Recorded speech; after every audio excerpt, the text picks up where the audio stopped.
tenho um caçula que gosta de jogar bola, eu tenho um mais velho que gosta de conversar, de desenhar, que é mais introspectivo, que às vezes gosta de sair, passear um pouquinho. Eu separo tempo também para praticar jiu-jitsu, que é um esporte que eu gosto. E na segunda-feira eu tenho a possibilidade de estressar um pouquinho no tatame. Olha, gente, um pastor que pratica jiu-jitsu. É isso aí. Gente, isso aqui é uma revelação para o Fala Pastor. Muito obrigado, pastor. Certamente algumas pessoas deveriam saber, mas muita gente também não sabia disso.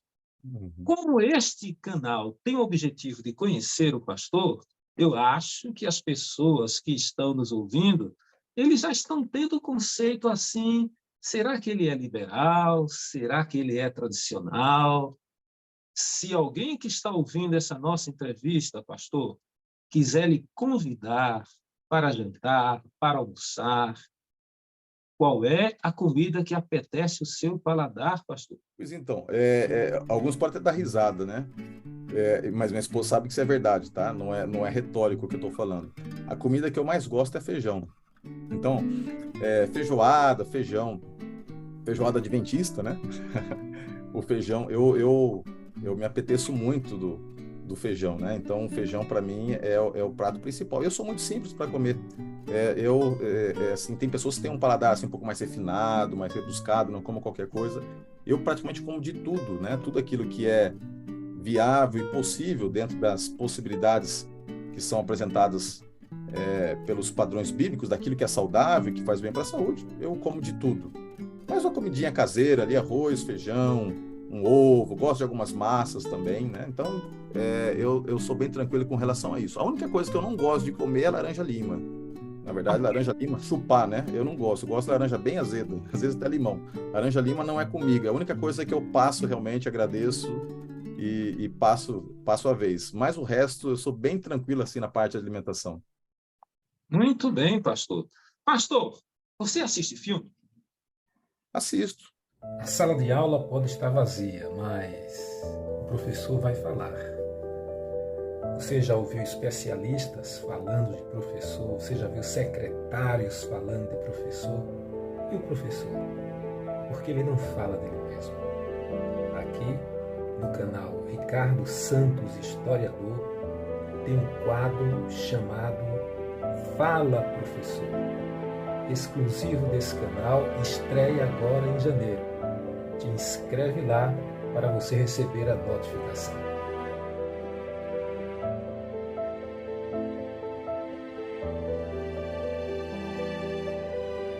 E se eu vou assistir alguma coisa, eu gosto de que aquilo me envolva, ou que, de alguma forma me possibilite crescimento. Então, há alguns anos eu me propus a estudar inglês. Então, geralmente, quando eu vou assistir algo, prefiro algo que esteja em inglês, porque isso me ajuda nesse desafio pessoal de ter mais intimidade com a língua inglesa, e foi muito bom. Eu comecei assim, sou bem autodidata, há cerca de uns 6, 7 anos atrás, eu coloquei esse propósito no meu coração de aprender inglês, e comecei do zero, e fui ali assistindo videoaulas no YouTube, pegando livros, lendo a Bíblia em inglês, a lição da escola sabatina em inglês, me forçando a ler outras revistas, sites em inglês, e desde então eu tenho sempre procurado assistir coisas em inglês. Então, às vezes, se eu tenho a possibilidade, eu vou assistir um canal de notícias americano em inglês, ou se eu vou assistir um filme, eu não sou muito de assistir filme, mas que seja um filme interessante, geralmente com um viés histórico. Eu amo história, e a tua área é uma área que me chama muita atenção. Talvez se eu não fosse pastor, eu seria também um historiador, eu gostaria muito de fazer essa faculdade de história, porque eu gosto demais de história. Então, o que eu gosto de assistir? Documentários. Documentários. Então, quando eu tenho a oportunidade de assistir, pego a Netflix, assisto um documentário na Netflix, alguma coisa desse tipo, né? E aí, especialmente história antiga, história medieval, história da igreja, ou documentários modernos também. Quando eu vou assistir alguma coisa, eu gosto de assistir mais ou menos nesse estilo, nesse perfil. Muito bem. Pastor, você vai ao cinema? Não tem essa prática. Você assiste novela? Não, nunca assisti novela. Você Mas não já é questão aqui de respondeu. recriminação, não, é que realmente não. Por exemplo, hoje em dia, talvez a questão hoje em dia, houve um tempo em que se colocava muito em voga a questão de novelas e tal, inclusive no âmbito adventista, né? Eu sei que alguns aqui não são adventistas, estão assistindo, mas havia muito essa questão de análise se deveríamos ou não assistir. A Bíblia, Paulo, ele nos dá um conselho, né? Quer comais, quer bebais, qualquer outra coisa que façais tudo para a honra e para a glória de Deus. Então, eu entendo que havia uma preocupação muito grande com relação às novelas, porque os princípios incutidos de maneira implícita e explícita, eles não corroboravam um crescimento espiritual, né? Então, havia muitos pastores ou líderes espirituais que faziam campanha aberta ali com relação às novelas assim por diante. Talvez o maior desafio que nós tenhamos hoje sejam as séries, né? Não necessariamente as novelas, né? Hoje em dia, se você pega, por exemplo, nós temos aí várias plataformas, né? Você tem aí Amazon Prime, você tem Star Plus, você tem Paramount, você tem Netflix. Hoje em dia, o mercado está migrando para isso, né? O mercado do entretenimento, ele está saindo desta linha tão arbitrária e centralizada das TVs abertas ou TVs a cabo para o streaming. Você pega na palma da sua mão ali o teu aparelho e você escolhe o que você quer ver. Você não fica refém de alguém, mesmo na TV a cabo, é alguém que coloca para você lá. Agora não, no streaming é você que escolhe o que você quer assistir. Então, hoje em dia, o que está em voga são as séries, né? As séries, elas são produzidas, né, há centenas. Então, a pessoa, se quiser, ela pode ficar maratonando aí horas e horas e horas e horas na frente. Então, assim, talvez esse é o grande ponto. Então, com relação às novelas, eu nunca me interessei porque eu via que aquilo, sabe, os princípios, os enredos, eles iam, sabe, de encontro aos valores que eu tenho, valores bíblicos. Então, eu deixei de fora. E hoje em dia tenho muito cuidado quando se é para assistir alguma coisa ou analisar uma série. Primeiro que eu não gosto muito de série porque você tem que ficar amarrado, né? 8, 10, então não tenho paciência para isso. Assisti, eu acho que uma série, duas na minha vida, assim, do começo até o fim. E quando eu vou assistir, eu procuro uma que seja assim interessante, que não necessariamente entre em confronto com os valores cristãos. Vocês ouviram nas respostas do pastor que deu para conhecer um pouquinho quem é ele pelas respostas. Quem assiste às nossas entrevistas, quando eu faço essas perguntas, alguns pastores se limitam a dizer sim, assisto, não assisto, eles não dão nenhuma explicação, mas o pastor Roger, ele fez questão de se justificar, gente. Então, isso mostra quem é o pastor Roger. Então, você está livre para comentar aí embaixo. Você Joia. gosta desse tipo de postura? Você não gosta? Dê sua opinião. Aqui você pode opinar sobre tudo que ele falar. Você só não pode falar da pessoa, porque aqui no canal Ricardo Santos Historiador, neste quadro Fala Pastor, é você quem determina o curso das nossas entrevistas. Com as perguntas que nós estamos fazendo e pelos seus comentários aí embaixo, nós vamos ter gatilho para fazer outras perguntas para outros pastores que estarão aqui. Pastor Roger, a educação brasileira está no caminho certo? Na verdade, assim, é sempre complicado quando você faz uma análise levando em consideração o seu ponto de vista como sendo o referencial mais sublime, né, para poder estabelecer a régua e ali fazer o julgamento. E nós somos, às vezes, tentados a sermos saudosistas na nossa abordagem. Eu vejo algumas coisas positivas. Por exemplo, a preocupação que há no governo de possibilitar educação para mais pessoas. Num passado não tão longínquo, a gente sabe que muitas pessoas elas não tinham acesso à educação como hoje há, para quem queira ter, né? Inclusive, se alguém é privado ou se alguém está privando uma criança de ter acesso à educação, isso pode até configurar uma situação que encaminhe, não por realidade criminal, mas que possa configurar como intervenção judicial.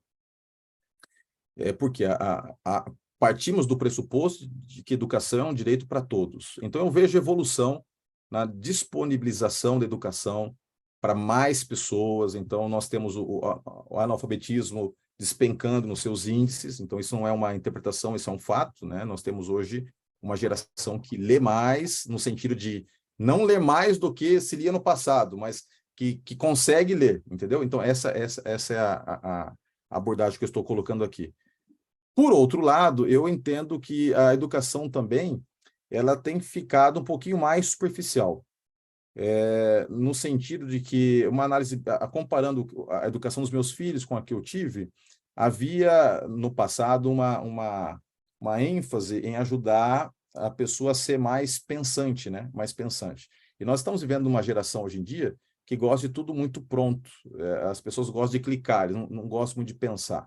Eu lembro, por exemplo, que eu tinha professores de literatura que me colocavam para ler Camões, me colocavam para ler outros livros que desafiavam ali o intelecto, tinha que fazer redações e tal.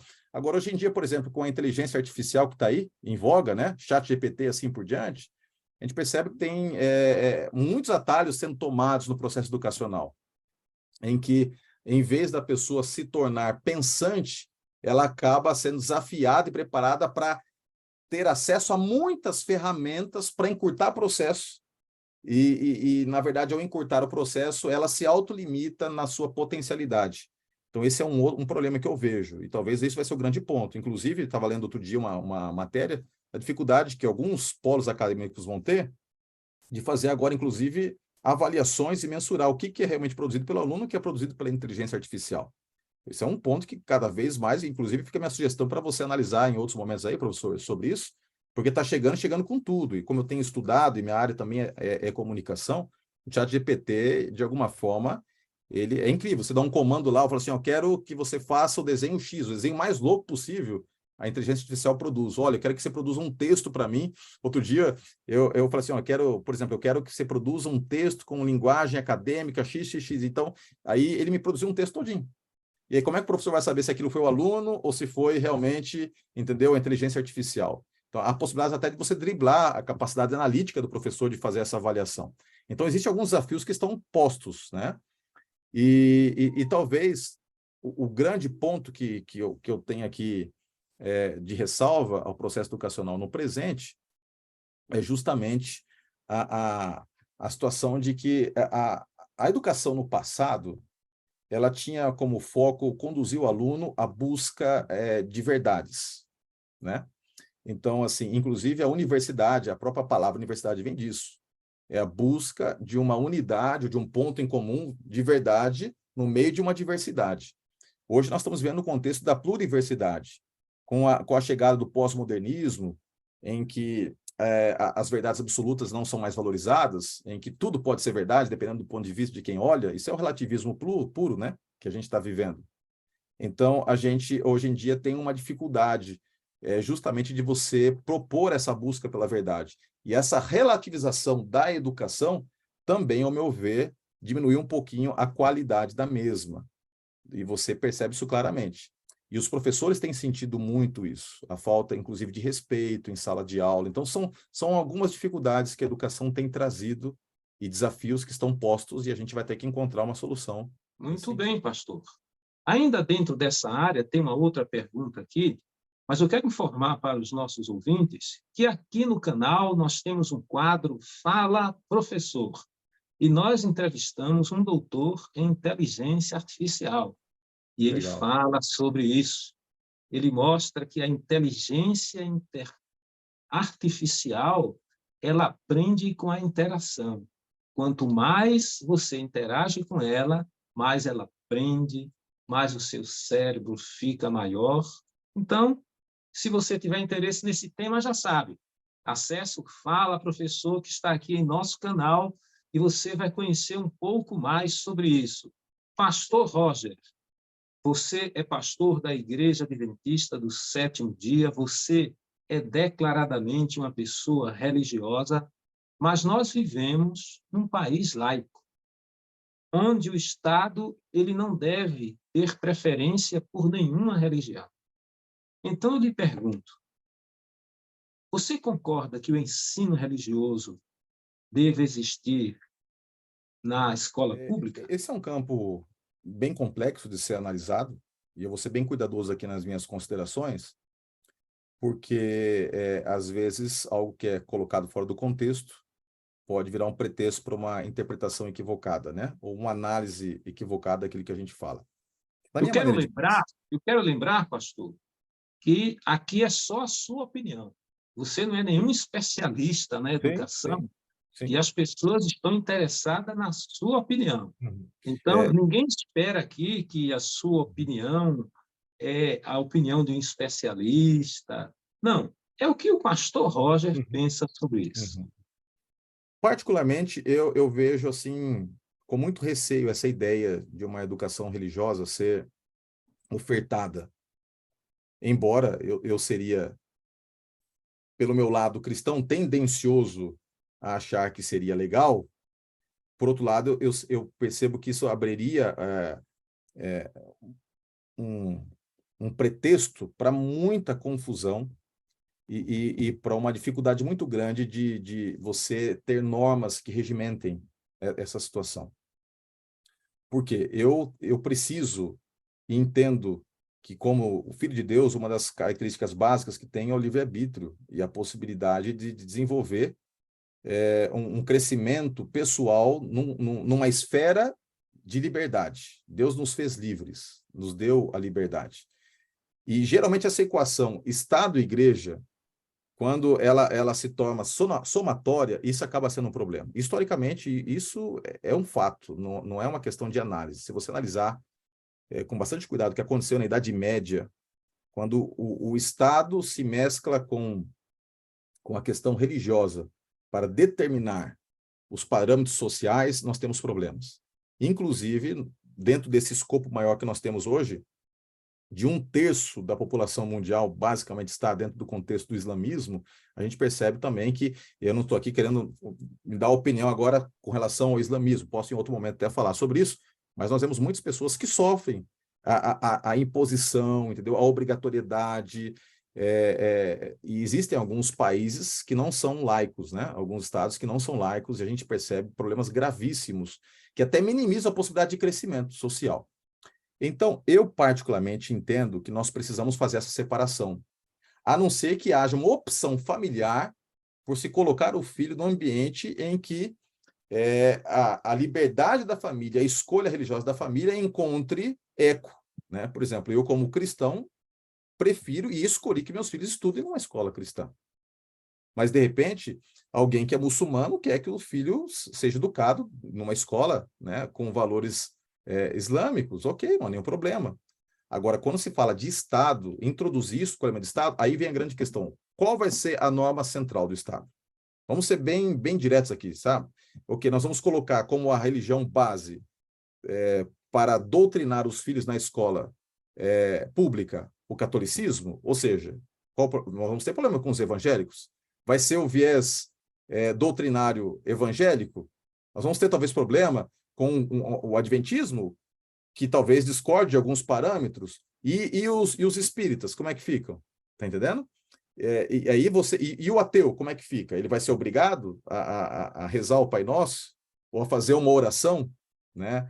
Então, assim, eu vejo eu acredito que o professor ele pode ter as convicções dele, com sabedoria ele pode influenciar para o bem, sem que esta influência ela seja manipuladora e respeitosa, no sentido de que entenda as diferenças religiosas que haja nos alunos, mas não vejo com bons olhos, sendo bem sincero, a introdução de uma estrutura religiosa na escola pública, porque a normatização ela poderia ferir e ofender pessoas naquilo que é mais importante e essencial, que é o direito de escolha, especialmente no tocante à religiosidade. Uma mulher está casada, está apanhando.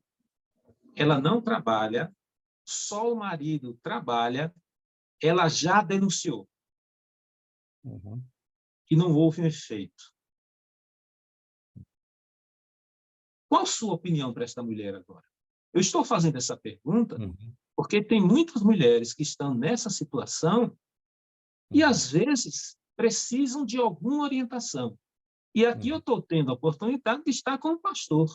O que o pastor diria isso? O que o pastor diria agora para ela? Dignidade não tem preço. Se o teu preço continuar uma relação como essa, abusiva, simplesmente para que você tenha o dinheiro no final do mês para fazer as compras, ou para que, de alguma forma, os seus filhos possam ter roupa, entenda que, às vezes, a continuidade desse relacionamento, ela pode gerar estragos irreparáveis na sua própria identidade pessoal, identidade dos seus filhos, e na própria estrutura social que lhe cerca.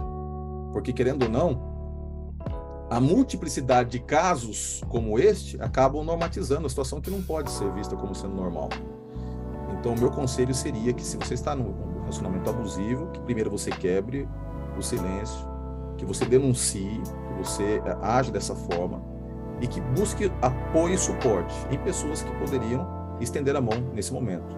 Sejam familiares, sejam amigos, sejam pessoas do seu ambiente religioso, como a igreja, por exemplo. Eu tenho certeza que Deus vai colocar situações para que você entenda que é possível, sim, ter uma vida além desse ambiente de hostilidade e que você pode encontrar um recomeço de maneira muito mais saudável para a sua vida do que se manter numa relação como essa, seja de um homem ou de uma mulher também, porque, por incrível que pareça, professor, tem homens que se sujeitam a isso. Eu já vivenciei isso.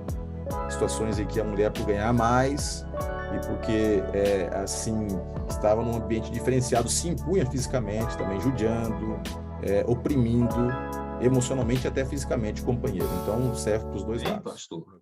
Agora, vamos mudar de assunto, pastor. A seleção brasileira está sem técnico, pastor.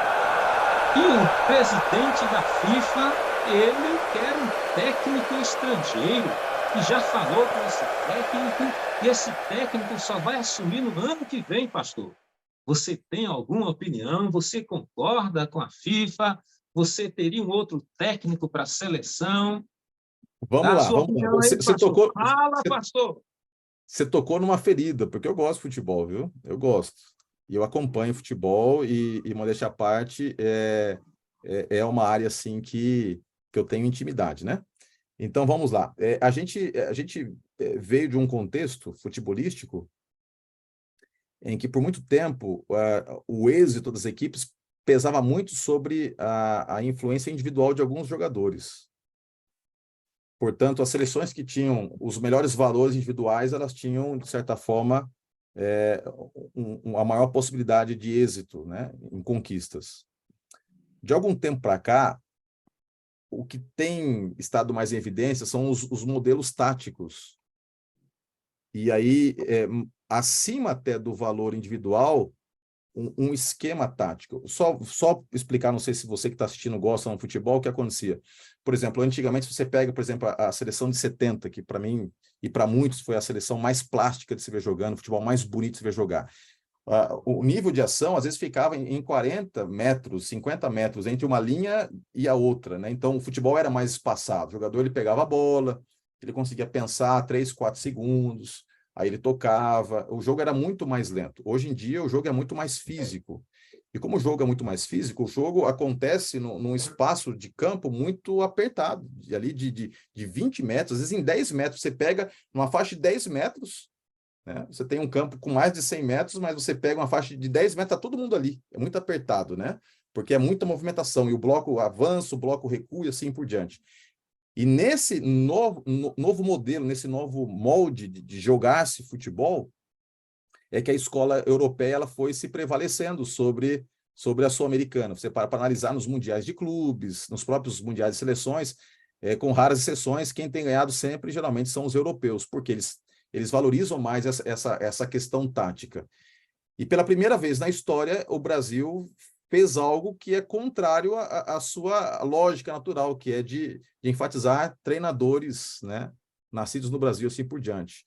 Talvez porque os recentes fracassos têm mostrado a necessidade do Brasil agregar não só o aspecto de qualidade individual, que nós temos de sobra, nós temos grandes jogadores, mas também alinhar a isso, ou aliar-se a isso, essa escola tática. E aí eu entendo que uma figura de um treinador vindo de fora, no caso o Carlo Ancelotti, né, que está mais ou menos apalavrado aí para 2024, pode contribuir bastante, porque é um técnico ganhador, ganhou muitos títulos no Real Madrid, no Milan, e por onde ele passa, ele faz bons trabalhos, e ele tem um bom fluxo cultural com o Brasil também. Eu acredito que ele possa contribuir. não sei se isso é certeza de êxito na próxima Copa do Mundo, mas eu acredito que a junção das duas coisas pode contribuir, aliando uma nova visão tática do futebol brasileiro com o talento natural que nós já temos de sobra. Ok, pastor. Você viu que esse pastor não é alienado, ele fala de tudo. Qualquer pergunta, ele não deixa sem resposta. Coloca aí essa opinião aí embaixo. E me diz uma coisa, você gostaria de ter um pastor como esse na sua igreja para você conversar qualquer assunto, esporte, família, céu, terra? Você percebe que ele está disposto a tudo e a qualquer assunto. Pastor Roger. Agora vamos para a soteriologia, esse nome difícil. Salvação, pastor. Somente quem é adventista vai ser salvo? A pergunta é interessante, né? Quando a gente parte de um pressuposto como esse da pergunta, nós cometemos um grande perigo na perspectiva bíblica, tá? Porque a salvação ela estaria centrada na escolha humana, de aliar-se a uma religião ou outra, ou seja, o ponto de partida da salvação estaria sobre a responsabilidade humana de escolha. Isso é muito diferente da visão bíblica. Paulo ele vai trabalhar essa questão da salvação de maneira muito ampla na sua teologia que ele desenvolve no livro de Romanos e também em outros livros. Em Efésios, ele tem um texto ali clássico que diz o seguinte, que a salvação ela é pela graça, porque pela graça sois salvos por meio da fé, Efésios 2, versos 8 e 9, e isso não vem de vós, é um dom de Deus. Não vem de obras para que ninguém se glorie. Em Romanos 1, verso 16, Paulo diz o seguinte, porque não me envergonho do evangelho, porque é o poder de Deus para a salvação de todo aquele que nele crê, tanto do judeu como também do grego. Nesses textos de Romanos 1, 16, Efésios 2, 8 e 9, e em muitos outros textos que nós poderíamos aqui mencionar, fica muito evidente que a teologia bíblica diz que a salvação, primeiro, ela parte de uma iniciativa divina diante do problema do pecado. Essa iniciativa já tinha sido proposta por Deus antes mesmo do pecado. Deus não foi pego de surpresa. Em Apocalipse 13, verso 8, diz que o Cordeiro de Deus ele foi morto antes da fundação do mundo, ou seja, antes mesmo de Deus criar o mundo, o plano já estava posto. Diante da liberdade humana, haveria uma alternativa, caso o homem escolhesse pelo pecado, para que a redenção ocorresse. E essa redenção seria pelo sangue de Cristo Jesus. Tendo isso posto, eu entendo biblicamente que a salvação é exclusivamente pela graça de Cristo Jesus. Por que pela graça? A expressão graça significa o seguinte, que o pecado tem um preço. E como todos pecaram, o preço do pecado é a morte. Né? O livro de Romanos, capítulo 3, diz claramente que o salário do pecado é a morte. Então não haveria nenhum tipo de possibilidade de salvação. O ser humano morreria, seria enterrado ali, acabou, apodreceria, não teria nenhum tipo de perspectiva além do túmulo. Mas, se o preço do pecado é a morte, alguém, no plano de Deus, viria para salvar o homem. E isso está muito claro ali no livro de Gênesis, capítulo 3, verso 15, quando, logo após o pecado, Deus chama Adão e Eva e Satanás para uma conversa, e Deus, ele apresenta claramente qual seria o desfecho da história. Ele diz assim, para Adão e Eva, que eles sofreriam as consequências, que eles morreriam, né? O homem voltaria ao pó, mas ele olha para Satanás e diz o seguinte, você acha que você venceu ou você não venceu? Um dia virá o descendente da mulher. Aqui é uma alusão simbólica ao Messias, Jesus. Você vai mordê-lo de maneira mortal, é uma alusão à cruz, mas ele vai esmagar a sua cabeça. E no ato de esmagar a cabeça de Satanás, quando Jesus morre, diz assim, Pai, nas tuas mãos entrego o meu espírito, está consumado, significa que tudo que Deus precisaria fazer para salvar o homem foi feito, por intermédio daquele ato ali na cruz. O preço do pecado foi pago na cruz do Calvário. E, consequentemente, pelo sangue derramado, agora a possibilidade de salvação é ofertada novamente à humanidade. Se por Adão veio a morte, por Cristo novamente vem a vida. E nessa perspectiva bíblica é que o homem agora tem o livre-arbítrio, a escolha de encontrar essa salvação colocando-se ao lado desse presente. Daí vem a expressão graça. Deus nos deu de presente. Nós não fazemos nada para conquistar a salvação. Ela nos foi ofertada por Cristo Jesus. Portanto, a salvação não está restrita a uma denominação. Ela já foi providenciada antes mesmo da fundação do mundo. Ela foi apresentada a Adão e Eva ali no contexto do momento em que o homem pecou. Ao longo de todo o Antigo Testamento, ela foi tipificada através de sacrifícios, mostrando que na cruz haveria salvação. No contexto da formação da igreja, era muito evidente, pela mensagem dos apóstolos, de que a salvação só haveria em Cristo Jesus.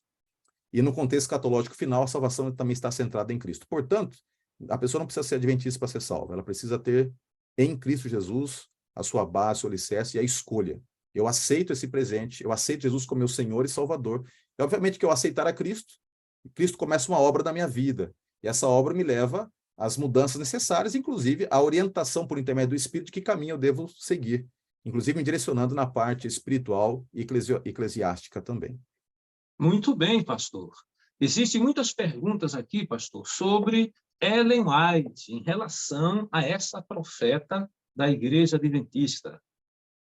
A pergunta que inicia essa série de perguntas aqui, eu não vou fazer todas as perguntas, fazer 2 perguntas apenas. Aquilo que Ellen White escreveu tem o mesmo peso que os escritores da Bíblia também escreveram? Tá, vamos falar um pouquinho sobre isso, procurar ser bem sucinto, devido ao tempo aqui, a gente acabar se estendendo demais. Mas vamos lá.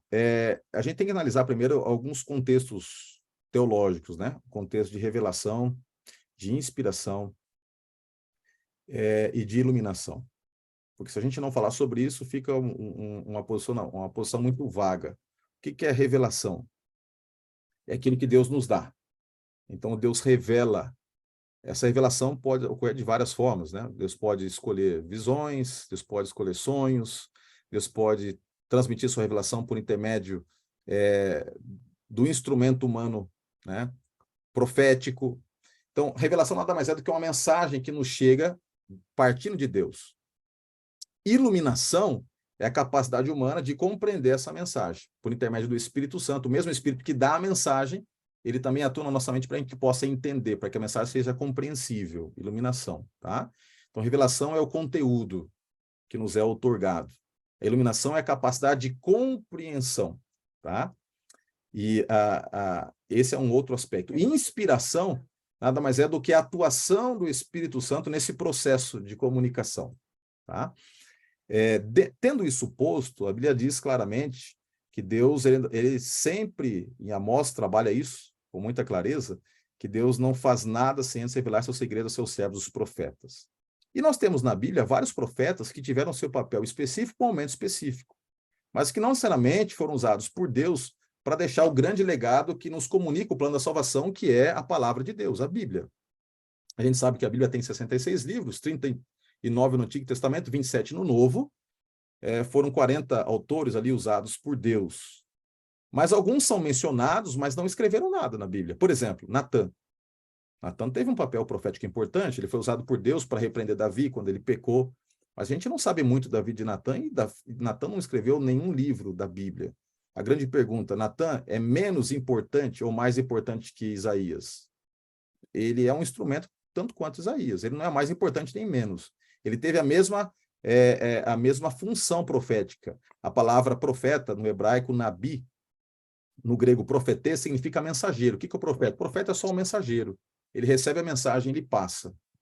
Agora, ele teve um papel profético num contexto específico para algumas pessoas específicas e momentos específicos de Israel. Agora, Isaías teve um papel profético muito mais amplo, um legado profético escriturístico muito maior, para um propósito maior também. E a Bíblia, é nesse contexto que Paulo vai dizer que alguns vasos são para honra ou para desonra, no sentido de que se Deus tem um propósito profético para um maior do que para o outro, não significa que ele é melhor ou não, porque ele é só, qual é o valor de uma caneta? Uma caneta é uma caneta. O que está por trás da caneta que vai fazer a diferença, a mente do autor, né? Então, dentro do escopo de revelação, de compreensão de revelação profética, eu entendo que não existe mais revelação ou menos revelação, né? Então, a revelação ela é sempre do Espírito. É o Espírito que traz a mensagem ao profeta. Essa mensagem vem de Deus e ela tem a responsabilidade de chegar até o ouvinte. Portanto, nós entendemos que os autores bíblicos, eles tiveram um conteúdo diferenciado. E esse conteúdo diferenciado, ele é primordial, que é a palavra de Deus. É a nossa regra de fé. Certo? Então, a nossa regra de fé está sobre esse conteúdo revelatório da parte de Deus, gerado por intermédio de profetas. Agora, tem muitos outros escritos proféticos que são mencionados na Bíblia, mas que nós não temos acesso ao conteúdo deles, né? Oráculos do profeta tal, isso aconteceu conforme o profeta tal mencionou. A gente não sabe qual foi o oráculo profético, mas isso não quer dizer que o profeta foi menor. Mas a função desses 40 homens foi crucial, deixar para nós a palavra de Deus. Então, a minha fé não está baseada em Ellen White. A minha fé está baseada na revelação profética de Deus através desses 40 homens, esses pequenos livrinhos, né? A palavra Bíblia vem de livrinhos, esses pequenos livros que compõem um conjunto. E nesse aspecto eu entendo que a missão profética que esses autores bíblicos tiveram é uma missão mais importante, no sentido de que eles foram deixados como instrumentos para nos legar aquilo que é mais importante, que é a palavra de Deus. Mas eles não são mais importantes. A obra profética deles é uma obra mais importante porque compôs as escrituras. Muito Agora, bem. outras pessoas foram usadas como profetas. Nós temos Felipe, as suas filhas, e assim por diante. E no tempo do fim, nós temos em Apocalipse, capítulo 12, a alusão de que Deus ele levantaria um povo. Apocalipse 14 fala também sobre isso, que seria orientado pelo dom profético. Agora, precisa analisar os sinais proféticos, né? Quando alguém se levanta como profeta, a Bíblia diz, pelos seus frutos o conhecereis. Então, eu consigo ver evidências muito claras de que Ellen White, ela tinha o dom profético, mas para um momento específico, para um povo específico, um momento escatológico específico. Ela não é mais importante, ela tem uma mensagem extremamente importante para esse momento que nós estamos vivendo. Mas a minha fé não está alicerçada no que ela escreveu. Ela mesma, usando essa função que ela tinha, dizia que era uma luz menor, conduzindo para uma luz maior. Portanto, a minha convicção e a convicção da Igreja Adventista como um todo está totalmente estruturada na Bíblia. Mas isso não nos rejeita a possibilidade de crer que Deus pode levantar profetas. E eu creio que Ellen White foi uma profetisa com um papel muito importante para o momento que nós estamos vivendo, com mensagens importantes para o momento que nós estamos vivendo, como Deus pode levantar também outros profetas. E nós não podemos credibilizar pessoas que possam ser levantadas hoje também com dom profético. Muito bem, pastor. Você viu aí a resposta dele embasada na Bíblia, e ele tem tudo na ponta da língua. Certamente ele fala desses temas muitas vezes, e por isso ele nos brindou aí com essa síntese. Pastor, sobre a pregação bíblica, pastor. Muitos pregadores, que alguns chamam de leigos, são aqueles que não são pastores. Eles, quando vão pregar, eles dão tanta ênfase a Ellen White que chegam a concluir o sermão com uma citação de Ellen White e não com uma citação bíblica, demonstrando na sua fala uma certa preferência pelo texto de Ellen White do que pelo texto bíblico. Essa é uma pergunta que chegou muito e as pessoas sempre querem saber. E quando eu faço essas perguntas elas são feitas por um público que não é adventista, mas também tem adventista que fez essa pergunta também. Por que na pregação fala-se tanto de Ellen White? E eu pergunto, isso é uma atitude deliberada dos pregadores ou existe uma orientação oficial da igreja para que seja assim? Uhum. Bom, eu não sei exatamente quem fez a pergunta. É lógico que isso parte também muito de uma percepção individual, né? Então, pode ser que alguém tenha essa percepção, outra pessoa não tenha. Mas eu vou analisar o fato aqui, tá? Veja bem, com relação à minha visão sobre a pregação, é uma só, ela tem que ser bíblica, então ela tem que ser estruturada na palavra de Deus. Nós estamos vivendo hoje, antes de falar sobre isso, uma crise na parte da pregação, porque a gente vê, por exemplo, algumas pessoas se levantam para pregar, fica às vezes 1 hora falando e não abre a Bíblia, né? Ou fica lá, lê um texto da Bíblia, e não há nenhum problema, você tem vários tipos de sermões, né? Você tem o sermão textual, que quando você faz todo o desenvolvimento do sermão está estruturado numa mensagem bíblica poderosa, sucinta, de um verso, ou de alguns poucos versos ali, um conjunto de versos. Você tem a pregação expositiva, que é um bloco maior de versos, pode ser um capítulo, parte de um capítulo, até um livro pequeno da Bíblia, ou você vai expor detalhadamente ali a mensagem bíblica.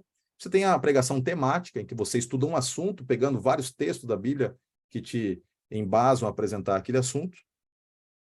que é uma outra maneira de você também pregar, mas o problema que eu vejo hoje em dia é que tem sido feitos sermões que não são expositivos, nem temáticos, nem textuais. São histórias contadas, se fica contando história, fica contando anedota, piada, se fala de notícias. Então, aquilo que nós entendemos dentro da homilética, né, que é a arte de preparar sermões, que é apenas uma pequena abordagem inicial ou de conclusão, como um aparato para você ganhar atenção e contextualizar as pessoas na mensagem, acaba tendo um lugar prioritário, onde deveria ter um lugar secundário. Então, esse para mim é o primeiro grande problema. A pregação deveria ser bíblica, né? Você abrir a Bíblia e estudar. E isso que faz com que tenha sentido a pregação. E as pessoas têm sede disso. As pessoas não vão lá para ficar ouvindo historinha, elas querem ouvir a palavra de Deus. Esse é o primeiro ponto. Agora, no preparo do sermão, nada impede de, na introdução, você usar uma ilustração, você usar um pensamento de um estudioso, você pode usar pensamentos de outros escritores para introduzir ou até mesmo para concluir, tá? Eu não vejo aqui apenas a questão de Ellen White. Você pode usar, tem gente que gosta de usar pensamentos de C.S. Lewis, outros grandes autores aí cristãos, não há nenhum problema. Ou até mesmo pensamentos de pessoas que não acreditam em Deus, ateus, para depois você contrastar o assunto na abordagem da mensagem. Então, não há nenhum problema você usar pensamentos no começo e no final. Agora, para mim, o grande problema é quando a mensagem ela é centrada em Ellen White apenas, isso é um problema, ou quando a mensagem é centrada apenas em algum outro autor, ou quando ela não está centrada na Bíblia. Então, eu acho que a discussão é um pouquinho mais profunda do que a pergunta foi posta. Mas, resumindo, eu acredito que ela deveria, na sua essência, ter a Bíblia como foco. Agora, se você quer encerrar concluindo como a cereja do bolo, talvez algo que possa sintetizar tudo que foi abordado usando uma citação de Ellen White ou de um outro autor cristão, não há nenhum problema. Ou se quiser introduzir também não é um problema. O que você não pode é fazer destas coisas que são secundárias o elemento central. Muito bem, pastor. Você viu? Muito bem, pastor. E vocês viram aí que o pastor, mais uma vez, ele sempre vai um pouquinho além da nossa pergunta. Ele sempre traz uma contribuição a mais. E você que está ouvindo, concorda com ele? Não deixa de colocar aí o seu comentário. É muito importante a gente interagir com você. Voltando aqui com o pastor Roger. Pastor Roger, depois que Gilberto Freire escreveu Casa Grande e Senzala, a ideia da democracia racial ganhou corpo no Brasil. Democracia racial é o conceito que diz que não há racismo no Brasil. Então, eu pergunto para você, há racismo no Brasil? Infelizmente, existe, né? É inegável que a gente sabe que, embora por ideologia nós vivamos num país em que todos deveriam, pelo menos, ser tratados de maneira igual, independente de credo ou raça e sexo, nem sempre isso acontece. Nós já falamos um pouquinho sobre isso. E nós temos uma bagagem histórica muito grande que nos colocou nessa situação, de vivemos num contexto em que as pessoas, às vezes, são discriminadas, ou são analisadas pelo que tem, ou pelo que não tem, ou pela cor de pele, ou pelo sexo, enfim. Aqui nós temos dois problemas, né? O problema é quando a gente usa de argumentações evasivas para não abordar o assunto, tentando ignorar essa realidade. Isso é um problema muito grande, porque a gente precisa dar suporte, não podemos estar, assim, satisfeitos com uma realidade que muitas vezes gera injustiça social. Então, o papel da igreja também é lutar por justiça. E Miqueias diz claramente isso. No capítulo 6, o profeta ele aborda essa questão, ele diz o seguinte: o que o Senhor espera de ti? Senão que pratiques a justiça, ames a misericórdia e andes humildemente na presença do teu Deus. Então, o próprio Deus coloca ali, o que adianta sacrifícios ou outras atribuições religiosas que são aí vivenciadas no dia a dia se vocês não fazem o básico, que é estabelecer justiça na sociedade. Então, Deus coloca isso, que a justiça é importante. E todo ato discriminatório vai contra o princípio bíblico de igualdade. Deus nos fez iguais. Então, portanto, eu entendo que essa questão da discriminação, ela não pode ser ignorada. Nós precisamos orientar, nós temos que nos opor. Agora, é muito perigoso também a igreja fazer disso uma bandeira, né? Porque nós não podemos usar elementos sociais. Eu não creio, por exemplo, na teologia da libertação, né? Que faz apenas dessas bandeiras sociais, destas causas raciais, uma pauta que norteia a mensagem central, porque nós não podemos e não devemos, na minha perspectiva, no meu posicionamento cristão, fazer disso a temática principal. Nossa temática principal é apresentar o reino de Deus. E ao apresentar o reino de Deus como a temática central, abordaremos questões como estas, né? Que envolve aí, por que não, também a questão do racismo e outros pontos discriminatórios. Mas a nossa temática central não é essa. Aí há uma discordância pessoal minha com relação à teologia da libertação, que coloca esses aspectos sociais como sendo os elementares. E para mim isso não é elementar. É importantíssimo, precisa ser abordado. A igreja tem que ter o papel de educar, de se colocar contra isso, de lutar por um mundo melhor, de igualdade, mas o nosso ponto central é lutar pela mensagem do reino. Porque, infelizmente, nesse mundo, enquanto nós estivermos aqui, a desigualdade, o racismo estará presente. Mas Deus propõe uma nova realidade dentro de uma perspectiva escatológica, onde as coisas serão feitas totalmente novas. Desde o dia que o pastor Paulo aceitou o convite para ser entrevistado aqui no canal, presidente aqui da associação, eu incluí uma pergunta. E eu comecei a fazer essa pergunta para os pastores, e eu vou fazer para você também.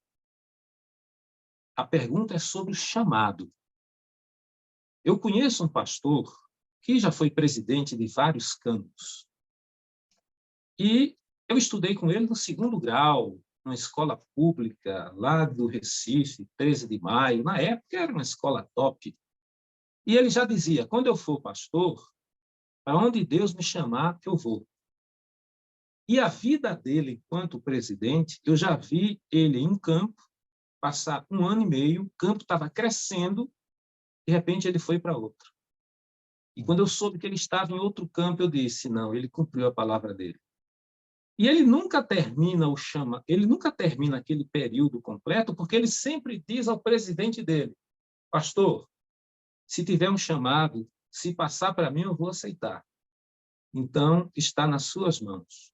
A pergunta que eu lhe faço, e que eu já fiz para outros pastores, e tive resposta totalmente diferente um do outro. Como é que você encara o chamado? O chamado ele é um elemento espiritual, né? E algumas coisas espirituais se discernem individualmente, né? Entre você e Deus. Mas a gente percebe que essa questão do chamado, ela é bíblica, né? Gênesis 12 mostra claramente Deus chamando Abraão, Deus chama Paulo em Atos capítulo 9. Então você vê que Deus chama Pedro e os demais apóstolos. Agora, o chamado, ele não é uniforme. Quando você vê Deus chamando as pessoas, mesmo quando Deus chamou Elias, o chamado de Deus para Elias foi um, para Eliseu foi outro.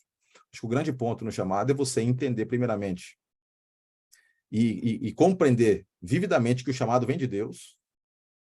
E uma vez que o chamado vem de Deus, é aceitar o chamado, e a Bíblia é muito clara em dizer que aquele que ouve a voz do pastor chamando, ele deve obedecer, ele deve seguir. E deve colocar isso como sendo o elemento central.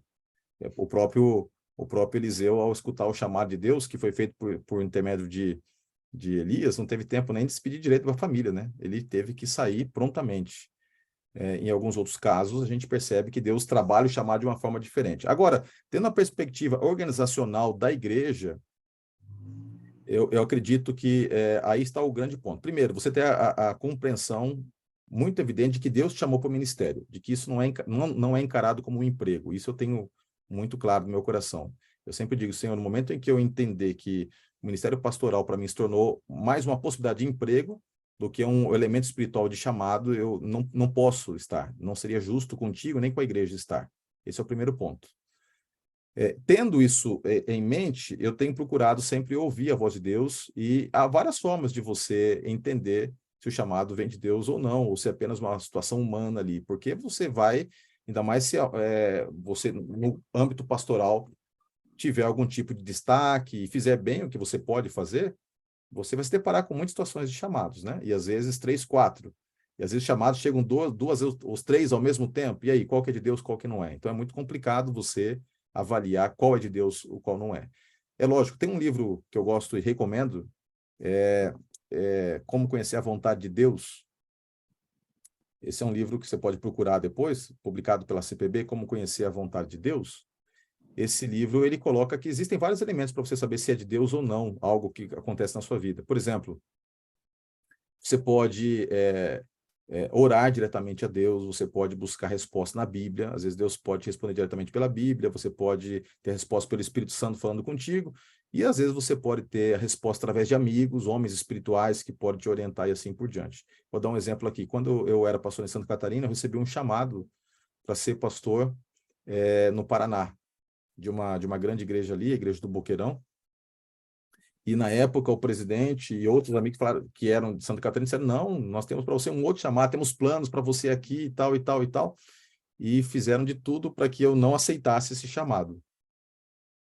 E a minha primeira reação, meu primeiro impulso era de não aceitar mesmo.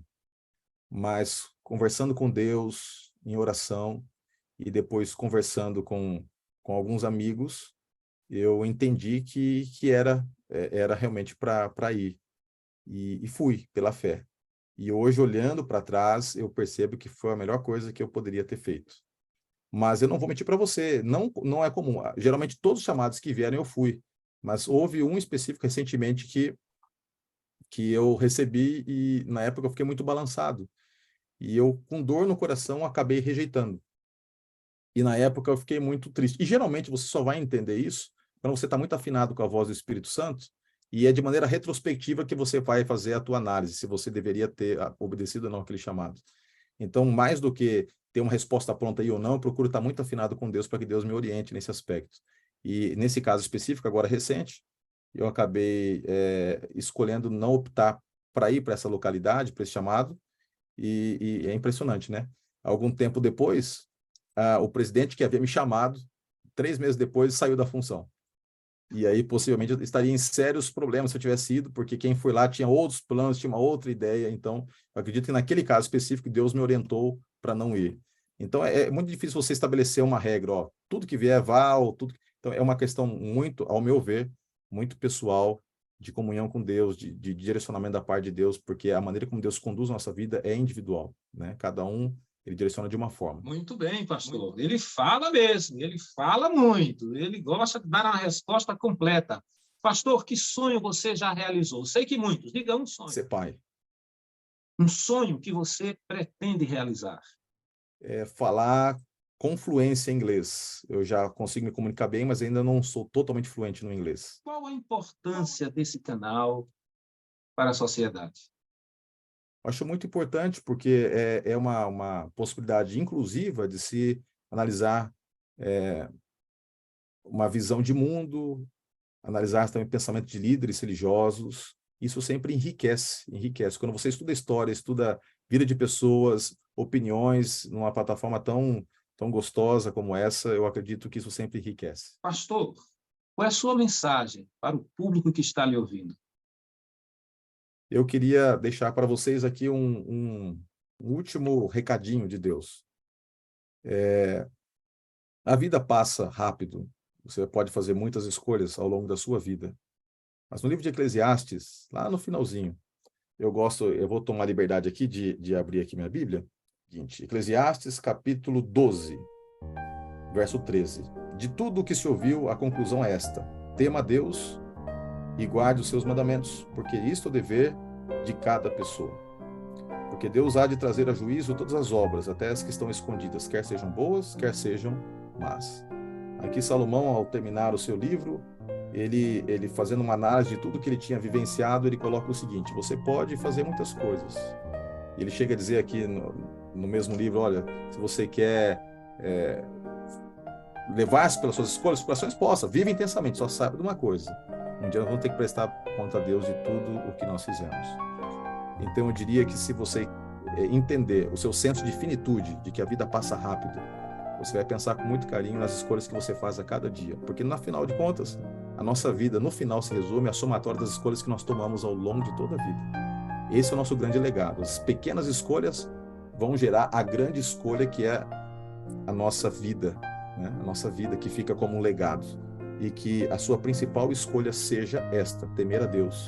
Não no sentido de ter medo, mas de respeitar o Senhor e colocá-lo como o primeiro na sua vida.